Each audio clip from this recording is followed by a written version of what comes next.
तो ये कुछ एक चीजें थी जो मैं पूरे साल भर इधर उधर घूमता रहता हूँ, लोगों से बांटता रहता हूँ। और वो तो न्याय होगा कि मैं खड़ा हूँ संचालक तो नहीं एक लंबा भाषण दे डालूं। मैं भाषण नहीं दे रहा, मैं अपनी दिल की बात। मैंने उसका कर्जा कैसे चुकाया, एक लिफाफे में अच्छे खासे पैसे जमा किए और किसी एक आदमी को पकड़ाया कि इसमें मेरा नाम होगा ना मेरे बाप का होगा, लेकिन लाइब्रेरी यहाँ और वो है इसी अंचल में है और बहुत बढ़िया लाइब्रेरी है। 2 घंटा आप जाके किसी बच्चे को भेज दीजिए और लिख दीजिए कि ये किताब हमें चाहिए, खरीदने की जिम्मेदारी हमारी। आग्रह करूंगा कि वो क्या कहती है अपनी किताब है ना, उन्होंने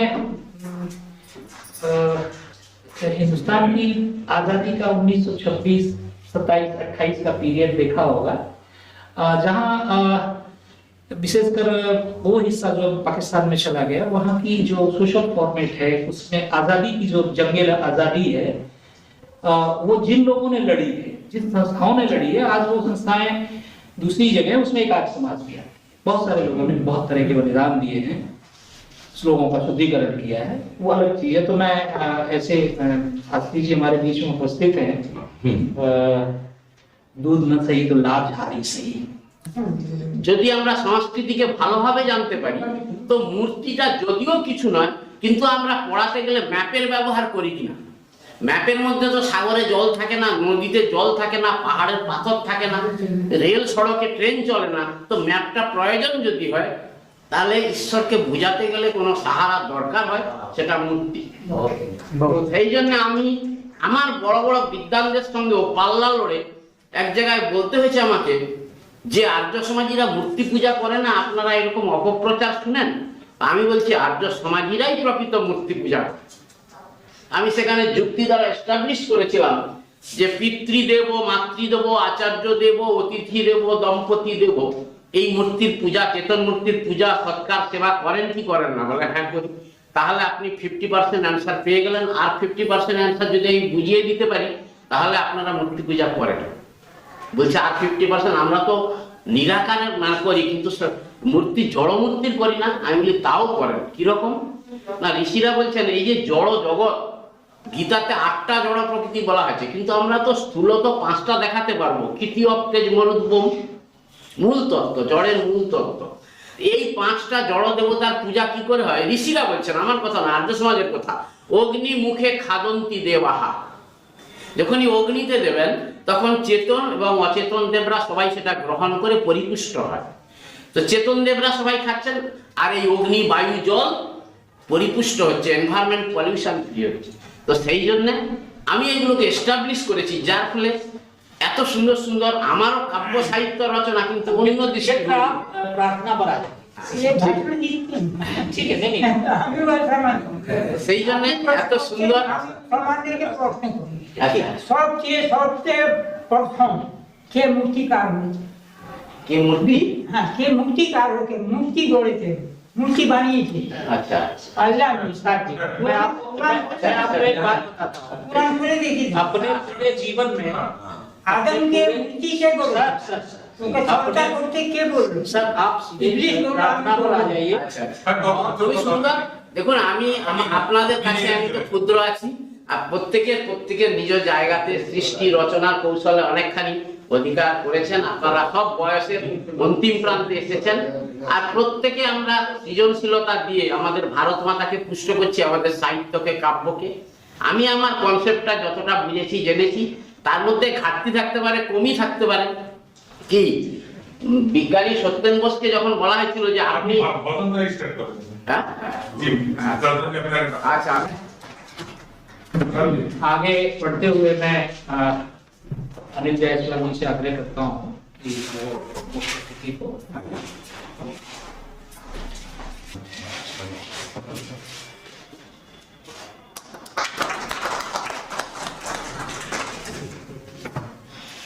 और जिनका आज सम्मान होना है, अध्यक्षता भी कर रहे हैं, कवि भी है और गुस्ताख भी है। गुस्ताख भी है, गुस्ताख जी भी है, गुस्ताख भी है, गुस्ताख हमारे इज्जत के साथ जी है, जी लगा जी लगा, वारली जी की तरह। मैं यहाँ के 6 कवि जिन्होंने प्रशांत अशांत जी को और संस्था का सचिव भी है चाहता कि शांति के साथ मतलब विस्तार को शांत करने के लिए शांत जरूरी है।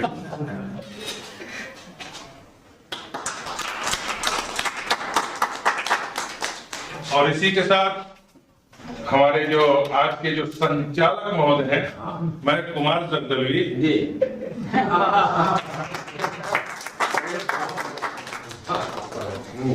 जगदलवी बताइए। और उसके बाद सर मैं जो चीज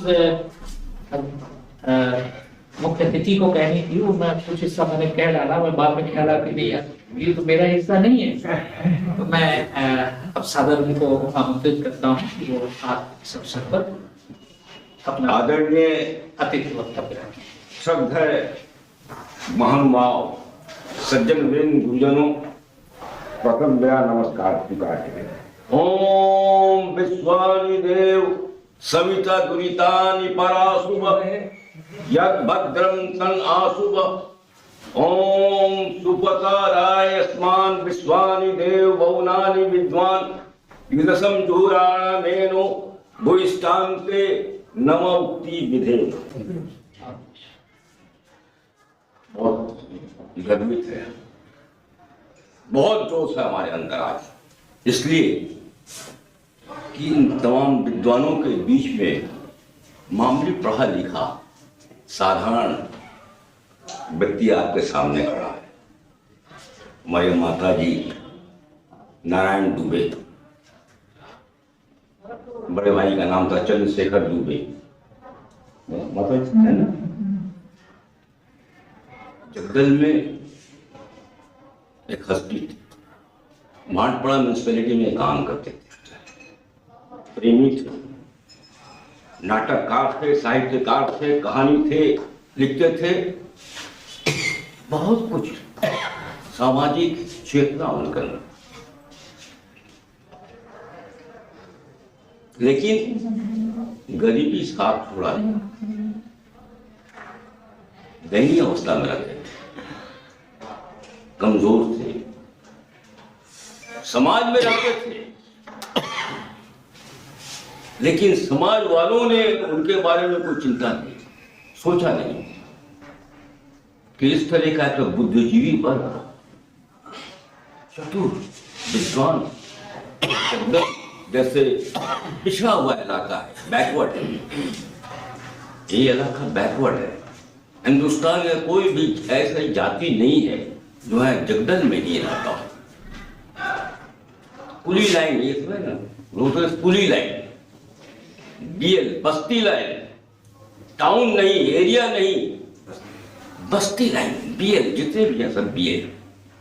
वहां का ये नारायण दुबे, उनके बड़े भाई चंद्रशेखर दुबे बहुत ही दयनीय अवस्था में आकर जगदल में रहना शुरू की। पहले तो गवर्नमेंट क्वार्टर रहते थे, म्यूनिसिपैलिटी में तो सिलसिला वगैरह रमेश शर्मा के माध्यम से, हमारे सत्यनारायण सिंह जी के माध्यम से भाटपाड़ा म्यूनिसिपैलिटी में नौकरी मिली, पापा टेंडेंट थे।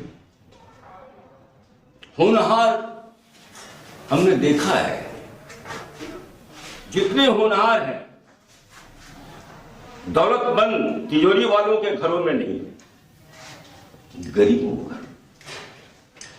मिट्टी में पड़ा हुआ इंसान मिट्टी में न चला गया,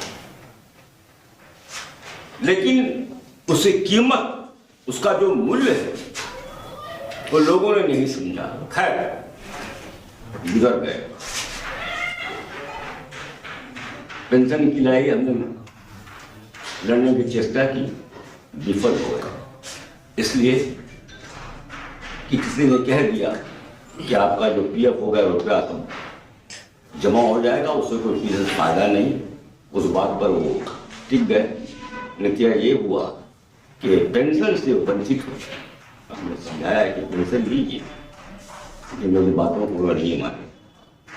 कहने का तात्पर्य यह है कि उनके अंदर काम करने की शक्ति थी, मजबूर थे, लेकिन कमजोर नहीं थे। पैसा की कमी थी, लेकिन जोश बहुत ज्यादा था, दुगना दुगना था। हमारे साहित्यकार मेरे मास्टर साहब हैं राम सहाय जी, उनके सहयोग से उन्होंने फिल्म कांकीरा कचहरी चल रहा है कृष्णा ठाकुर ने उन्हीं की थे। बॉम्बे के बाद हम कह सकते हैं पश्चिम बंगाल में बांग्ला भाषा छोड़ के हिंदी में कांकीरा कचहरी रोड से फिल्म का निर्माण हुआ, जिसमें नारायण दुबे और हमारे राम सहाय जी जो मौजूद हैं। आज तक हमें कोई बतला दे तो बैरकपुर सब की बात छोड़ दीजिए, नॉर्थ डिस्ट्रिक्ट 24 परगना की बात छोड़ दीजिए, पूरे पश्चिम बंगाल की बात छोड़ दीजिए, हिंदी भाषा भाषी लोग किसी फिल्म का निर्माण किए हैं? नहीं किए हैं। किए हैं नारायण दुबे, किए हैं राम। इसलिए ये लोग श्रद्धेय, ये लोग पूजने लायक है। मैं अब इस बात में आना चाहता हूँ कि आज का दिन जो है उन तमाम पुराने लोग जो लोग हमसे जुड़ गए हैं, छोड़ के चले गए हैं, लेकिन उनकी क्रियाओं को, उनके कलाकृतियों को हम लोग भूले नहीं और भूलेंगे भी नहीं। ये आज का जो है उनके पिता के स्मरण में हमारे सुनील कुमार जी, ये भी जगदल के ही है। जगदल का एक नौजवान छत्तीसगढ़ में तहलका मचाए हुए हैं। वहां पर वो साहित्यिक चर्चा, लाइब्रेरी स्थापना, स्कूल का स्थापना, और वहां जो है एक ऐसा समूह, साहित्यकारों का समूह, कवियों का समूह, गुरुओं का समूह, अध्यापकों का समूह, प्रोफेसरों का समूह के साथ वो जुड़े और उनके साथ वो काम करते हैं। देखिए तो 900 किलोमीटर 700 किलोमीटर की दूरी से आकर के साहित्य संगम, साहित्य संसद जगदल का डूब गया है। कोई भी आदमी नहीं, 50 साल 40 साल का दरमियान एक भी कुछ खबर नहीं बोला नहीं। छत्तीसगढ़ से कूद करके यहाँ पर और इस आयोजन आप विद्वानों का साथ, आप तमाम विद्वानों को साथ, हम कम हैं, कमजोर नहीं है, कम हो सकते हैं, बैठिए ना, कम हो सकते हैं, कम में ताकत है, ज्यादा में ताकत नहीं। आप लोगों की जो उपस्थिति है ना, एक साहित्य संसद में नया खून आपने इंजेक्शन का काम किया है। इंजेक्शन का काम आपने किया है, ताकत ला दी आपने वो जोश ला दिया है कि ऐसे लोग, जो लोग इससे इंटरेस्टेड हैं, जो लोग पुराने लोग हैं, उनके बाल बच्चे, उनके तमाम लोग हैं, रिश्तेदार हैं, लोग सोचेंगे एक बार कि आप लोगों की उपस्थिति से साहित्य संसद जो है जब मांगा गया और पूरी ताकत के साथ इसे कार्यक्रम फिर से शुरू किए जाएंगे, इसमें कोई संदेह नहीं है, सबका सहयोग रहेगा। आइए हम लोग पूरे ताकत और जोश के साथ, हमको तो ताज्जुब होता है इस पिछड़े हुए इलाके में इतने साहित्यकार हैं, कविता लिखते, रचनाओं का भरमार है, यहाँ कहानियां लिखी जाती है, उपन्यास लिखे जाते हैं, किताब को इसमें यहाँ कीर्तन में होता है जी। टीटागढ़ में कभी आपने सुना? नहीं सुना। गौरीपुर में वहां नहीं, कचरापड़ा में वो नहीं, वहां 3-3 4-4 चलते हैं। इलाका पिछड़ा हुआ जरूर है, लेकिन साहित्य के मामले में, कविता के मामले में, कवियों के मामले में, गुणियों के मामले में, अध्यापकों के मामले में अव्वल है। इसको कहें तो आज का पवित्र दिन है और आपकी उपस्थिति से हम लोगों का जो है उमंग बहुत तेजी पर है, और हम चाहेंगे कि आप लोगों के सहयोग से, आप लोगों की विचारधारा से हम लोग प्रभावित हैं और आगे बढ़ के हम लोग उसको बढ़ाएंगे, चढ़ाएंगे, और आने वाला जो दिन है वो आपके सहयोग से हम इसको सुधार करते हुए आगे बढ़ने की चेष्टा करेंगे और आपका सहयोग हमारे साथ है। मुख्य अतिथि जी, उन्होंने कई दिशाओं की तरफ इशारा किया है और यहाँ से भी लोग महसूस कर पा रहे हैं अभी थोड़ा बढ़ते हुए जिनके नाम पर ये सम्मान दिया जा रहा है, और हम उनकी तस्वीर पर पुष्पार्पण के लिए माल्यार्पण के लिए मैं मुख्य अतिथि को आग्रह करता हूँ कि माता जी आइए। उनके बाद पहले आप शुरू कर दीजिए। नहीं हो जाएगी, पहले हम एक एक करके भेज रहा हूँ। आप करिए, आप मुख्य अतिथि पहले आप करिए, उसके बाद शुरू करेंगे। अध्यक्ष महोदय से भी करवा लीजिए, उसके बाद यहाँ से पुष्प भी रखा हो, दुबे जी को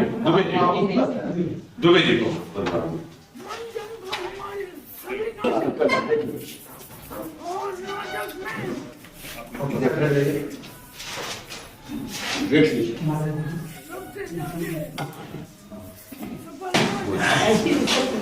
मुख्य अतिथि महोदय, संचालक महोदय और सभी को सादर नमन करते हुए मैं जी के बारे में दो चार बात मैं उनके बारे में बोलने के लिए अपने को बहुत भाग्यशाली समझता हूँ कि उनके बारे में मैं कुछ बोल रहा हूँ स्कूल के फर्स्ट। ऐसा है कि जब मैं 65-66 में क्लास 10 में पढ़ता था, उस समय सन्मार्ग में उनकी कहानियाँ छपती थी, और मैं क्योंकि शुरुआत से ही हमारा थोड़ा सा साहित्य के साथ बड़ा आनंद आता था, क्या बताऊँ, बड़ा आनंद आता था। मैं उसको बहुत चाव से पढ़ता था, और कुछ बीज उस समय ही बो गया कि उसी तरह का बनने की हमारी इच्छा हो गई। जो भी हो, तो कहाँ से शुरू करूँ, कहाँ से क्या करूँ। 65 साल का युद्ध हो चुका था। उनकी एक कहानी दुर्लभ मक्खी सन्मार्ग में छपी थी, उसके बारे में जरा सा मैं समझता हूँ ठीक रहेगा। तो उसमें होता क्या है कि दुबे जी जो लिखते थे बिल्कुल अंचल के बारे में ही सारी बातें लिखते थे, जो कि मालूम होता था कि हाँ उस व्यक्ति के बारे में लिखा गया है। जो भी हो, तो एक मुस्लिम व्यक्ति थे, वो व्यंग भी लिखते थे, बहुत कुछ। तो उन बेचारे की शादी नहीं हो पाती थी। उनके मित्र वगैरह जो है इसी तरह से एक शादी करवा देते हैं, वो पत्नी गुजर जाती है, फिर बेचारे वो ऐसे ही हो जाते हैं। पहले की तरफ बड़े दुख होता है उनको। उनसे मिलने जुलने वाले जो लोग थे, मित्र बंधु, क्या करते हैं, फिर एक जुगाड़ करके कहीं से शादी करवा देते हैं। वो बड़े चतुर चालाक औरत थी। क्या हुआ कि वो जो भी संचित करके रखे थे बेचारे, वो भी लेकर के भाग गए। अब जो है इनके नाम से हो गया कि इस व्यक्ति के भाग्य में दुर्लभ मक्खी भी नहीं है ना, इस तरह का वो कहा। फिर लोगों ने मजाक में ही क्या किया कि एक किन्नर से उनकी शादी करवा। बेचारे क्या करें। वो भी कुछ दिन रहने के बाद में अब इनके भाग्य में हो गया कि हमारी तो होगी नहीं शादी, क्या करें। उसी समय पाकिस्तान का युद्ध लगा था, और एक अच्छी सी सुंदर सी न जाने कहां से एक नवयुवती हाजिर हो जाती है और इनके जीवन में आ जाती है पत्नी के रूप में। लेकिन देखा जाता है कि वो पाकिस्तान से जासूसी करने के लिए, मास्टर साहब का देखिए कहाँ तक के उनका दिमाग, कहाँ तक के कैसे उनकी सृष्टि होती है, कहानी की सृष्टि होती है। तो इनसे तो युवती से शादी हो जाती है, लेकिन वो पाकिस्तान की जासूस है। वो जासूसी करती थी और यहाँ से, क्योंकि चीन से 62 में, पाकिस्तान से 65 में युद्ध हो चुका था, उसके बाद ही इस तरह की घटना होती है, तो वो यहाँ से बहुत से डॉक्यूमेंट्स वगैरह जो है भेजती है। ये बातें जब उनको मालूम हो गया, वो भी देश प्रेमी थे, जो नायक हैं देश प्रेमी थे, अब इससे तंग आ गए, ये तो इस तरह से कर रही है तो जरा सा सुनने में अच्छा नहीं लगेगा, जो भी हो। तो एक दिन उन्होंने क्या किया कि रात में क्रियारति के रूप में ही वो थे और उन्होंने अपनी पत्नी जो आई थी वो उसका कंठ को अपने मुंह से कंठ को दबा करके और उसको मार डाला। ये हुई कहानी। इसमें और बहुत सारी बातें हैं। तो इस तरह की बहुत घटनाएं हैं उनकी। जब मास्टर साहब ने कहा म्युनिसिपैलिटी की बात, तो उन्होंने प्रेमचंद जी की कहानी कफन को नाटक के रूप में उन्होंने लिखा। उस समय 70 दशक 80 दशक की बात थी, तो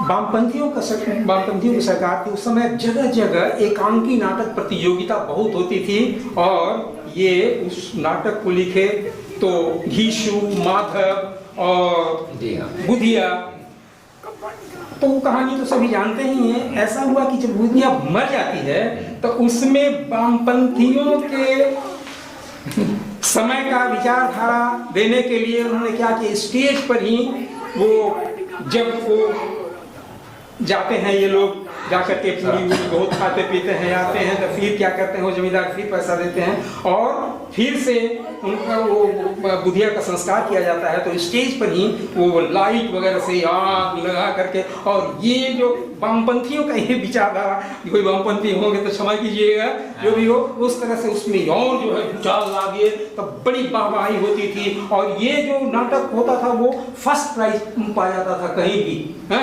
वर्धमान में हुआ, कहाँ तो इस तरह से है। जब पत्रिका निकालते थे यहीं बंगाल में चुटकी और भी काम, यहाँ देवेंद्र जी के वहाँ, तो उनका एक प्रेस था, वहीं पर कहाँ से खोज खबर करके समाचार वगैरह लाते थे, अपने सब कुछ करते थे। तो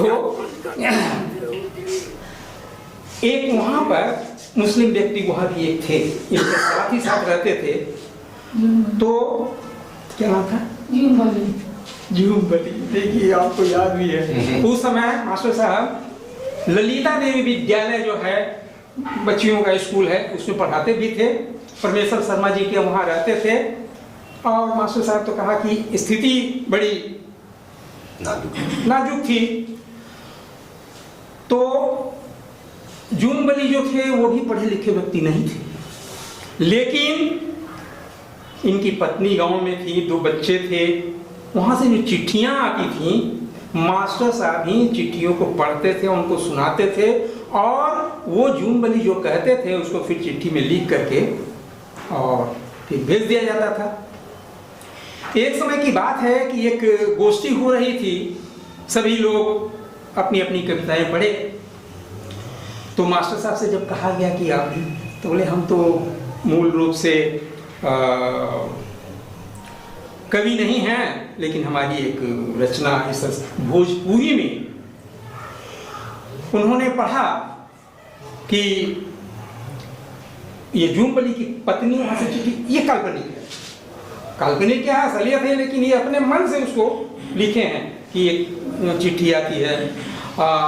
बबनी के पापा के मालूम जे अब तो बचिया बड़ हो गई बिया, 17 बरस होखे आई ला, देखा कपड़ा लत्ता कर ना बा, और छोटका भी बहुत बदमाश हो गई बा, और तो इस तरह की रचना जो किए हैं। उसके बाद में गैया जो बिया बियाए वाले बिया खर्चा पानी के नहीं पिछला महीना जो भेजले रहा वो तो सब खर्चा हो गई, लोग को पैसा बाचल ना। ये बरसात में जो पलानी बा वो भी मालूम होता कि पिछले साल छा देवे के चाहत रहा है लेकिन ना भइल, तो पलानी ये साल छावल बहुत जरूरी बा। और ना ही तो ढह जाई चूहे लगी इस तरह से। तो ये सारी और बहुत सी बातें हैं, है ना। तो ये सारी बातें अब जितने वहां पर लोग कवि थे और सुनने वाले ऐसा वर्णन किए मास्टर साहब सबके आंख से आंसू आने लग गए, है ना। तो ये तो उनकी रचनाएं हैं। मास्टर साहब के बारे में वो नाटक वगैरह लिखते थे, जगह जगह नाटक होता। बंगला में बागदा उनकी फिल्म भी आई थी, छठ मैया की महिमा उनकी सिनेमा है। बॉम्बे भी गए प्रदीप जी के साथ में, वहाँ बहुत सारी बातें हैं। रणधीर साहित्य अलंकार थे वो 65-66 के समय में। तो कलकत्ते में वो छोटी छोटी नाटिकाएं लिख करके और इसमें दूरदर्शन में देते थे, जिस तरह से लोहा सिंह वगैरह इस तरह से, तो उस तरह से देते थे और वो भी बहुत सुनी जाती थी। उस समय ये दूरदर्शन वगैरह नहीं था, तो आकाशवाणी से उनकी सब रचनाएं आती थी। तो बहुत सारी बातें हैं। और मैं उसी समय से उनका नाटक रात भर नाटक होता था। एक लिखे थे जब महर्षि वाल्मीकि ने बीड़ी पी, चक्कर, कंट्रोल टूट जाएगा, रात भर नाटक होते थे। यही निर्मल जी के देते थे, यहाँ के आपके और लोग थे म्यूजिक वगैरह देते थे। जगह जगह से खबर संग्रह करते थे, उनकी चुटकी, बंगाल मेल, उनके बारे में और क्या बताया जाए, बहुत सारी बातें हैं। तो समय न लेते हुए मैं इतना ही कहता हूँ और मेरा प्रणाम है।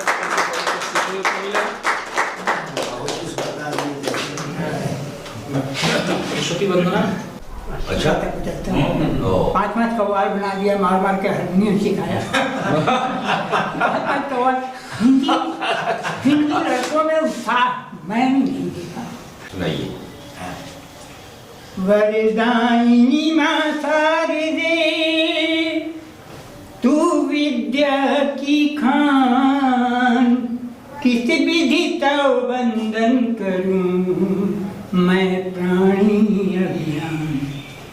फैला है संसार में अंधकार का जाल, दिखा ज्ञान की ज्योति मां तुमसे मुझे निकाल।